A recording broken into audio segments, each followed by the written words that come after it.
A wood planter box like this will make a great accent to any outdoor living space, and it's very easy to build with plans from buildyellow.com.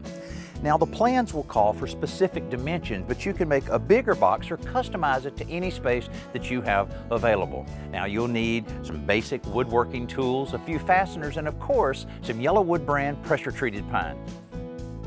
For this project, you'll need 2 1x4x12s, 1 2x4x8, and 3 1x8x8s. From the 1x8, cut the sides, parts A and B from the cut list.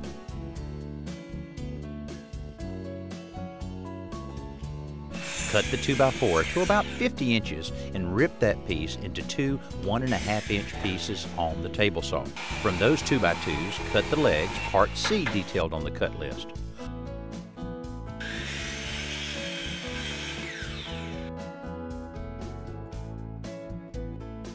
Parts D and E can also be cut from the 1x material.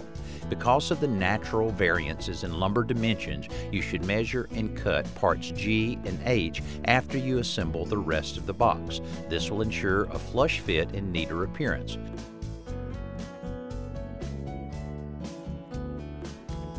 Begin assembly by attaching the shorter side pieces, part A, to the legs with glue and screws, keeping edges flush. Remember to drill pilot holes to avoid splitting the wood.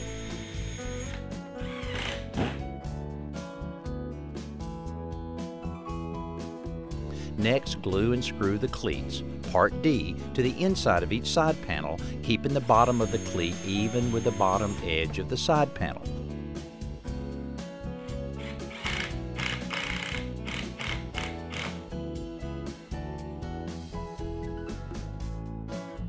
Then attach the longer side pieces, part B, to each panel, keeping all of the edges flush.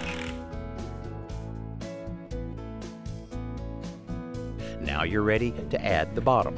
Place 2 of the bottom pieces, part E, inside the box on top of the cleats and mark where to notch them for the legs. Remove the pieces and cut the notches with a handsaw or jigsaw before you put them back in place inside the box. It is not necessary to attach the bottom boards to the cleat, but you may do so if you choose.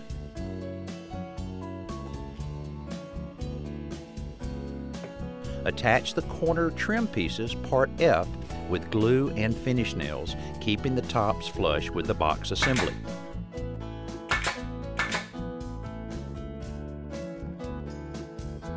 Now measure the distance between the 2 bottom pieces and rip the third part, E, to that width. Once it's in place, drill 1/4 inch to 1/2 inch diameter drainage holes in each board, about 3 per board. Measure from outside corner to outside corner along the top edge of the box to get your length for top trim pieces G and H. Your measurement will be long point to long point for your miter cuts.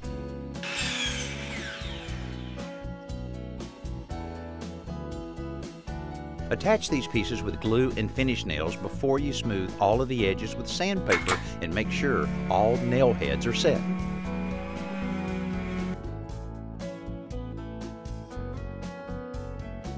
Now you're ready to put your planter to work. And the beauty of this simple design is that you can create as many of these as you want to really dress up your deck or your patio.